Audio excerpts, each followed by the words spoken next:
नमस्कार दोस्तों, मैं दिनेश गौतम, सीनियर एडिटर। खास मुलाकात कार्यक्रम की इस कड़ी में आज हम ऐसी शख्सियत से आपको रूबरू करा रहे हैं जो झालावाड़ के डग से हमारे बीच पहुंची है।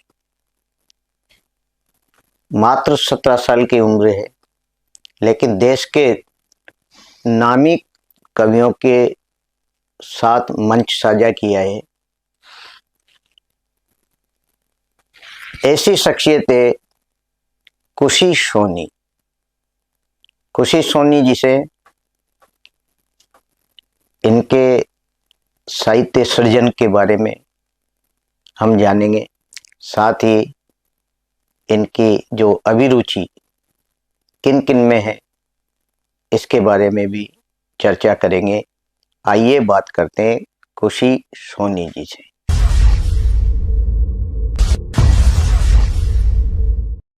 खुशी जी, आपका हमारे स्टूडियो में बहुत बहुत स्वागत है। बहुत बहुत शुक्रिया। आपका भी बहुत बहुत शुक्रिया कि आपने हमें आपके चैनल पर आप हमारी प्रस्तुति देने के लिए आपने हमें बुलाया। जी खुशी जी, आपकी उम्र अभी 17 वर्ष है जी। साहित्य सृजन में आपकी पकड़ जी कैसे हुई? जी मैं खुशी सोनी और मेरा जन्म 10 फरवरी 2008 को हुआ। जी। और मैं हमारे शुरू से ही आर्थिक स्थिति बहुत ही कमजोर रही है और मैं छोटी सी उम्र में ही मैंने सब कुछ मतलब सीख लिया था कि अभी आर्थिक स्थिति घर की कैसी चल रही है। इसलिए मैंने कभी मेरे पिताजी से कभी मैंने किसी बात की कोई जिद नहीं करी। हमारे यहाँ डग में जो भी रुचि होती है, मतलब जिस इंसान की संगीत में रुचि होती है, वो हमारे यहाँ पे छोटे-छोटे प्रोग्राम होते थे। रात को हम भजन संध्या, गाना वगैरह सब करते थे। तो डग के कुछ लोग हमारे यहाँ आते थे, तो वहीं से मैंने धीरे-धीरे सीखना शुरू करा। संगीत, गाने ये सब सीखना शुरू करा। और फिर झालावाड़ में मेरी पहली प्रस्तुति हुई। जी। जब मेरे पिताजी कवि सम्मेलन में जाते थे तो मुझे साथ लेके जाते थे। तो उस टाइम मेरे को फ़र्क पता नहीं था कि गाने में और कविता में क्या फ़र्क होता है। तो मैंने कविता बनाना शुरू किया। मैंने मेरे पिताजी से इस बारे में चर्चा करी कविताओं के बारे में और फिर मैंने बनाना शुरू किया। फिर मैंने पहली जो कविता मेरी थी वो एक बेटी के ऊपर थी, जो सर्वप्रथम मैंने मेरे पिताजी को सुनाई। तो उनको लगा कि नहीं, अब ये बेटी भी आगे बढ़ सकती है। तो उन्होंने, हमारी आर्थिक स्थिति बहुत कमज़ोर थी, तो उन्होंने कर्जा लेकर एक कवि सम्मेलन करवाया हमारे क्षेत्र में ही, डग क्षेत्र में। तो मैंने उसमें मेरी पहली प्रस्तुति दी और वहीं से मेरा लगाव साहित्य में जुड़ गया और मैं धीरे-धीरे अपना साहित्य कवि सम्मेलन आगे बढ़ाने लगी। जी। आप के शिक्षा के बारे में दर्शकों को बताएं। मैं अभी वर्तमान में 12वीं का अध्ययन कर रही हूँ और अभी मैं हर चीज़ में, अभी हर सब्जेक्ट में जो भी है, हर विषय में मैं अभी आगे हूँ, हर पढ़ाई कर रही हूँ। जी। 12वीं। खुशी, हमने सुना है कि आपके दादाजी भी साहित्यकार हैं और संगीत विद्या में पारंगत हैं, यानी दूर दूर तक उनकी एक पहचान बनी हुई है। जी। साथ में आपके पिताजी जो हैं वो भी संगीत के वर्ल्ड लेवल के सिंगर हैं, मतलब सब वाद्य यंत्रों में पारंगत हैं। तो उनसे क्या सीखा आपने? जी मैंने पहले, मेरा सिर्फ गाने में रुचि था और फिर साहित्य में रुचि हुई। फिर मैंने बजाना भी शुरू किया, जैसे कि हारमोनियम हुआ और इधर चलते वो छोटा-सा गिटार होता है, वो हुआ। वो मैंने बेंजो, ये सब मैंने बजाने शुरू किए। जी। खुशी जी, आपका घर का जो माहौल है, जी। साहित्य के साथ-साथ संगीत का भी एक बहुत बड़ा आध्यात्मिक केंद्र मान सकता हूँ मैं। जी। कैसा लगता है सुबह से जब आपकी दिनचर्या शुरू होती है, परिवार का जो वातावरण है कैसा? जी मेरे पिताजी जो है, अब हमारे घर पे बहुत से वाद्य यंत्र है, उपस्थित है। और जब मैं सुबह मेरी जब शुरुआत होती है, तो मेरी शुरुआत मेरे पापा जो मेरे पिताजी हैं वो गाना गाते हैं, उन्हीं से मेरी शुरुआत होती है। जी, वो सुबह मेरे पिताजी सुबह 4 बजे से लेकर सुबह के 8 बजे तक वो उन्हीं की प्रैक्टिस करते रहते हैं, तो मेरी नींद भी उन्हीं से ही शुरू होती है और सोते वक़्त भी उन्हीं से ही खत्म होती है। जी। आपने जो आपके अंदर अभिरुचि जागृत हुई साहित्य को लेकर, जी, आपने छोटी उम्र में यानी मंच साझा करना शुरू कर दिया। जी, आपने देश भर में कहाँ-कहाँ मंच साझा किए? जी। मैंने आगरा, लखनऊ, दिल्ली, इंदौर, उज्जैन और इधर चलते हैं मुंबई, इन सभी में मैंने मेरा कार्यक्रम किया है और विष्णु सक्सेना जी, सत्यनारायण सत्तन जी, वेदव्रत वाजपेयी जी, अशोक नागर जी, इन सभी के साथ मेरा प्रोग्राम हुआ। जी। कोई रचना हो सुनाएँ आप? अब मैं आपको वैसे तो मैं श्रृंगार पढ़ती हूँ, लेकिन मेरी जो जीवन की पहली रचना थी, जी, जी। बेटी के ऊपर थी, उनके उसके पापा जो थे वहाँ सीमा पर गए थे, जो मैंने वो बनाई थी, उसकी जी, कुछ जी। पंक्तियाँ हाँ, बिल्कुल मैं सुनाइए, बोलती हूँ। सुनाइए।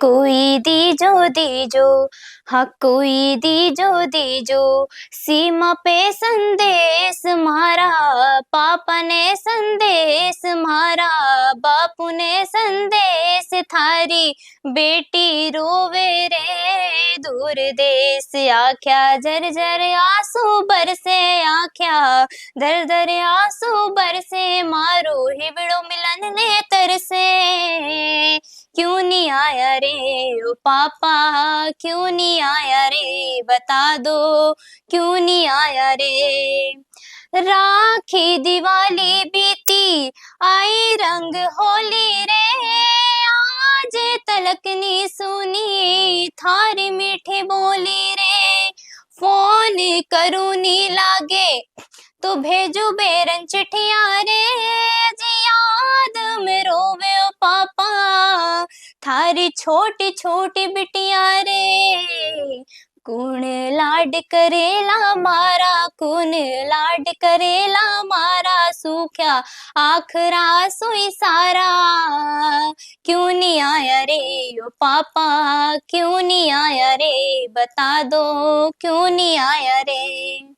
बहुत सुंदर, यानी पहली आपकी कविता थी जी, ये। ये मेरी पहली रचना है जिसे मैंने बनाना, जब जी, मैं साहित्य में जुड़ी तो ये मेरी सर्वप्रथम रचना है जिसको मैंने बनाया और सर्वप्रथम मैंने मेरे पिताजी के सामने इसको प्रस्तुत जी। किया। खुशी, अभी आप 17 साल की हो। जी, जब आपने बताया कि देश भर के नामी मंचों से आपने कविता पाठ किया, जी, वहाँ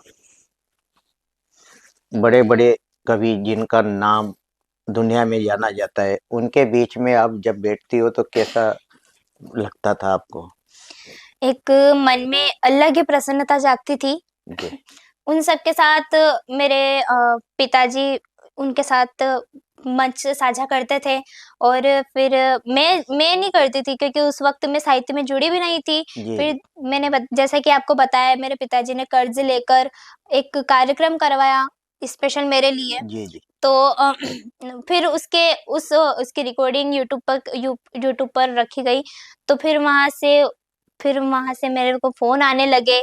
अशोक नागर जी का फ़ोन आया। फिर जी, उनके मंच पर मैंने उज्जैन में कार्यक्रम किया शहादत को नमन की ओर से। बहुत बढ़िया। फिर वहाँ से वेदव्रत वाजपेयी जी ने मुझे लखनऊ बुलाया। वहाँ लखनऊ में मैंने कार्यक्रम किया और वहाँ एक अलग ही मन में प्रसन्नता जागती है कि आज मैं किस हमारी पहले घर की आर्थिक स्थिति क्या थी और अब हम क्या हैं?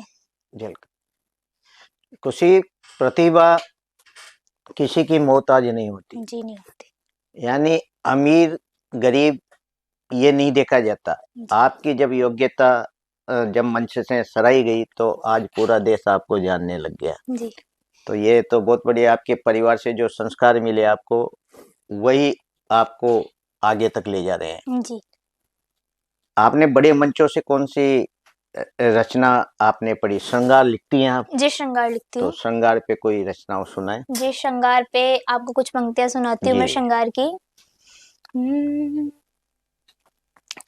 अ, कि आँखों की कि पाँव की छनकती पायलें भी आज छनकेगी, कि पाँव की छनकती पायलें भी आज छनकेगी, कि हाथों की खनकती चूड़ियां भी आज खनकेगी, बहुत कि बढ़िया। हाथों की खनकती चूड़ियां भी आज खनकेगी, कि चांदनी रात में हम ढूंढते तेरा ही चेहरा है, कि चांदनी रात में हम ढूंढते तेरा ही चेहरा है, कि माथे पर चमकती बिंदिया भी आज चमकेगी, कि वाह, माथे पर चमकती बिंदिया भी आज चमकेगी।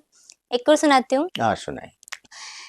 कि नजरों ने नजरों को देखा, नजरे से नजरें मिली, नजरों का जादू नजरों पे कुछ ऐसा छा वाह गया। क्या बात है, एक बहुत। बार और, कि नजरों ने नजरों को देखा, नजरे से नजरें मिली, नजरों का जादू नजरों पे कुछ ऐसा छा गया, कि तुम दिल में जो आए मन को कुछ ऐसे भाए, कि तुम दिल में जो आए मन को कुछ ऐसे भाए, प्यार का बुखार हमें सरेआम हो गया, बहुत कि सुंदर। इंतजार करती रही मैं दिन रात सनम, कि इंतजार करती रही मैं दिन रात सनम, इंतजार करते जीवन तेरे नाम हो गया, कि फिर भी न छोड़ी मैंने चाह तुझे पाने की, कि फिर भी न छोड़ी मैंने चाह तुझे पाने की, आजा कि मेरा इंतजार पूरा हो गया।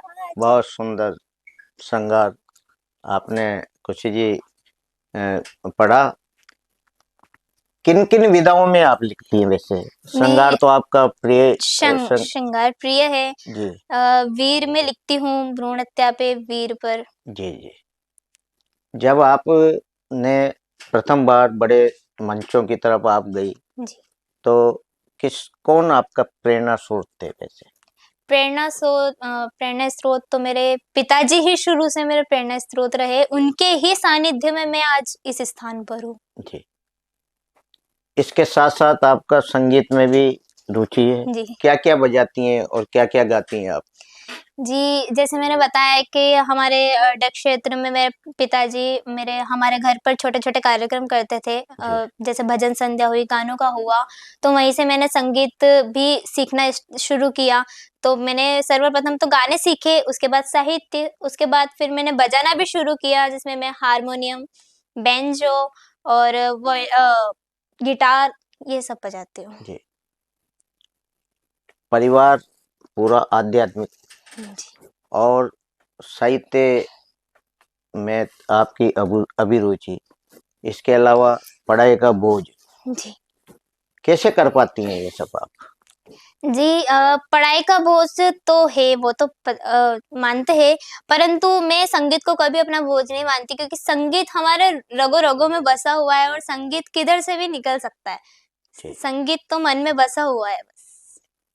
हमने सुना है खुशी कि आपके दादाजी हैं जी, प्रकाश चंद जी सोनी साहब, जी, जब वह सुबह धुन छेड़ते हैं तो आसपास की गायें घर के दरवाजे तक आ जाती है। हुँ। क्या ये सच बात है? जी, ये सत्य है और इसकी मैं खुद देखने वाली हूँ, क्योंकि जब मैं दादाजी जैसे बजाने लगते, गाने लगते, तो आस-पास की जितनी भी गायें थी, वो सब आ जाते थे और वहीं बैठ जाते थे, और जब तक मेरे दादाजी का गाना खत्म नहीं होता था, तब तक वो उठते भी नहीं थे, और जैसे मेरे दादाजी ने गाना खत्म किया और वो सब फिर उठ जाते थे, चले वाह, जाते थे। क्या बात है!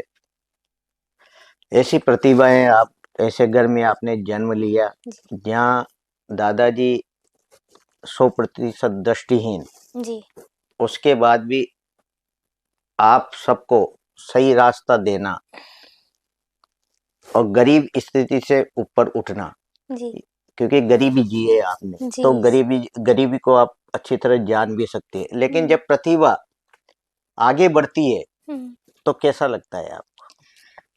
मैं एक ही बात कहना चाहूँगी कि कोई अमीर हो या गरीब हो, कोई अपाहिज हो, कोई दृष्टिहीन हो, उसके भगवान चाहे भले किसकी आँखें छीन ले, कान छीन ले, मुँह छीन ले, लेकिन उसमें एक ऐसी कोई चीज़ होती है जिससे वो उभर कर सामने आता है, क्योंकि भगवान सबके साथ बुरा तो नहीं करेगा। जी जी, बहुत सुंदर बात आपने कही।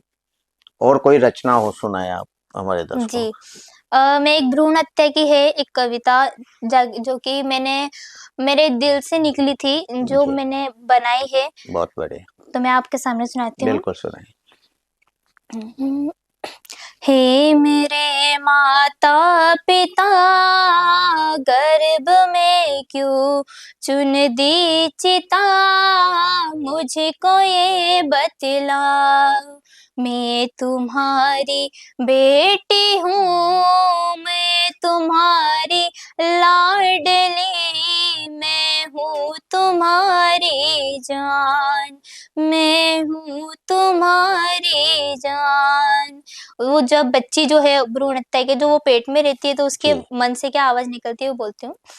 3 माह की उम्र मुझसे हो गया है क्या गुनाह, 3 माह की उम्र मुझसे हो गया है क्या गुनाह, आप दोनों ने ही मिल-जुल करके मुझको क्यों चुना, आप दोनों ने ही मिल-जुल करके मुझको क्यों चुना, अब चलाते छुरे मुझे पर और चुभाते हो सुइयां, मुझको ये बतलाओ। अब वो बेटी जो है 3 माह की गर्भ में, जी, वो जी। अपनी माता से क्या कहती है? जी, बहुत। क्या कसूर है माँ मेरा जो दी है तूने ये सजा, क्या कसूर है माँ मेरा जो दी है तूने ये सजा, टुकड़े टुकड़े करके माँ ममता को दिया क्यों लजा, टुकड़े टुकड़े करके माँ ममता को दिया क्यों लजा, तू भी थी बेटी किसी की अब बनी है मेरी माँ, मुझको ये बतलाओ। इसकी एक पंक्ति है जी। जिसमें कि वो बेटी की ये मेरे दिल से सच्ची निकली है, तो मैंने ये बनाई है, और जी। अगर इस पे गौर नहीं किया तो इस कविता का कोई महत्व नहीं है। बिल्कुल, बहुत। सुनिए। शर्म ना आती है माँ पापों का भरती हो घड़ा, शर्म ना आती है माँ पापों का भरती हो घड़ा, पापा से जाकर कहूँ पापा नहीं पापी बड़ा, पापा से जाकर कहूँ पापा नहीं पापी बड़ा, कटवाता है अपने हाथों अब पुकारूं मैं कहाँ, बहुत बढ़िया। मुझको ये बतलाओ। अब भेदभाव देखिए बेटा और बेटी में। बिल्कुल। बेटा तुम्हारा लाडला मुझसे है क्यों शिकवा गिला, बेटा तुम्हारा लाडला मुझसे है क्यों शिकवा गिला, मुझको ऐसे मार माँ बतला तुझे है क्या मिला, मुझको ऐसे मार माँ बतला तुझे है क्या मिला, दिखता नहीं कोई सहारा अब मैं जाऊंगी कहाँ, मुझको ये बतलाओ। अब इस कविता का शीर्षक बस आखिरी पंक्ति। हाँ, बेटा। भ्रूण हत्या करके माँ दुनिया में सुख ना पाओगे, भ्रूण हत्या करके माँ दुनिया में सुख ना पाओगे, बेटियों को मारा तो फिर बहू कहाँ से लाओगे, बेटियों को मारा तो फिर बहू कहाँ से लाओगे, खुशी की विनती स्वीकारो मत करो ये खोटे काम, मुझको ये बतलाओ। मैं तुम्हारी बेटी हूँ, मैं तुम्हारी लाडली, मैं हूँ तुम्हारी जान। अब मैं आपको सही जी। कहूँ जी। तो ये रचना मैंने जितने भी मंचों पर पढ़ी है, जी। ये हमेशा हुआ है मेरे साथ कि मेरे आँखों से पानी ज़रूर झलका है। नहीं, वास्तव में जो शब्द आपने चुने हैं इसमें, और उन शब्दों को चुनकर एक गुलदस्ता आपने तैयार किया और एक संदेश देती कविता है ये, और जिसमें इस कविता में आपने जब उपसंहार दिया तो वो पूरा ही सार उस कविता का एक संदेश देता नजर आता है। जी, बहुत खुशी, आप लेखक भी हो जी, और सिंगर भी हो, जी, और साथ में वाद्य यंत्र भी बजाती हो, जी, यानी बहुमुखी प्रतिमा की धनी हो। जी। कितनी रचनाएं आप अब तक लिख चुकी? जी वैसे तो मैं अभी से मैंने 15-20 रचनाएँ मैं लिख चुकी हूँ जी। क्योंकि मेरे ऊपर अभी पढ़ाई भी शुरू हुई है, जी। तो अभी मैं 15-20 रचनाएँ लिख चुकी हूँ। जी। आगे आपका क्या मन है? किस तरह आप साहित्य की सेवा कर साहित्य के माध्यम से समाज को एक सही संदेश देंगी? जी मैंने बताया कि मेरे पिताजी की 2 ही दृष्टि नहीं है, जी। तो उन्होंने जिस प्रकार से समाज में अपनी सेवा दी है, जी। जो बच्चे पैसे नहीं दे सकते थे, जो बच्चे गरीब थे, जिनको सीखने की लगन थी, उसमें मेरे पिताजी ने उन्हें मुफ्त में सिखाया है बजाना, गाना सब कुछ। तो मैं भी बस उन्हीं राह पे चलना चाहती हूँ कि मैं भी ऐसे गरीब बच्चों की कर सकूँ सेवा, ताकि वो अपने देश का नाम रोशन कर सके, कि भारत का नाम हर क्षेत्र में रोशन कर सके। जी। और हमारे मेरे पिताजी अभी राष्ट्रपति अवॉर्डेड है। जी। अभी वो भी बहुत अच्छे हैं। और मेरा रही बात मेरे बड़े भैया की, सौरभ सोनी, उन्होंने भी, वो तो जा चुका था वहाँ झालावाड़, 16 साल की उम्र में ही वो वहाँ पे उसकी जॉब लग चुकी थी, तो वहाँ पे ही अपना काम कर रहा था। जी। तो अभी बड़े भैया का भी थोड़ा-सा मेरे ऊपर हाथ है, क्योंकि वो उनके ऊपर भी बहुत सारे रिकॉर्ड नाम हैं उनके। बिल्कुल, बिल्कुल। Guinness book of record, India book of record, Asia book of record, तो ये सब उनके नाम हैं। जी। खुशी, सबसे बड़ी खुशी तो हम सबको ये है कि आपके जो भाई हैं, जी, जो वर्ल्ड रिकॉर्ड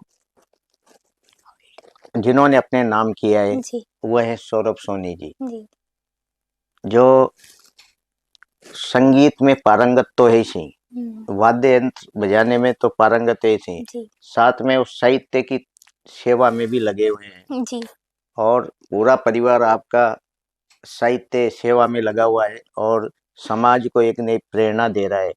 जी। आगे पढ़ाई के माध्यम से आप क्या बनना चाहोगे?